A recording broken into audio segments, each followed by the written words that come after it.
Easy homemade Kashmiri Mutton Fry recipe.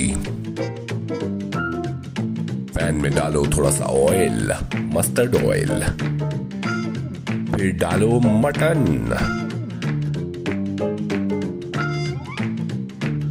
Mutton को उसके बाद हिलाओ 5 मिनट के लिए।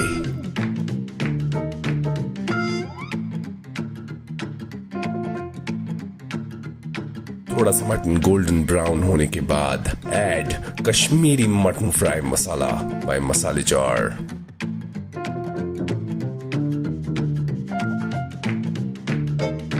डालो 2 कप पानी। अच्छी तरह मिक्स करके कवर कीजिए। 45 मिनट के लिए कुक कीजिए। जब आपको लगे ग्रेवी थिक हो गई है और मटन पे चिपक चुकी है, तब मटन एंजॉय करने का टाइम आ गया है।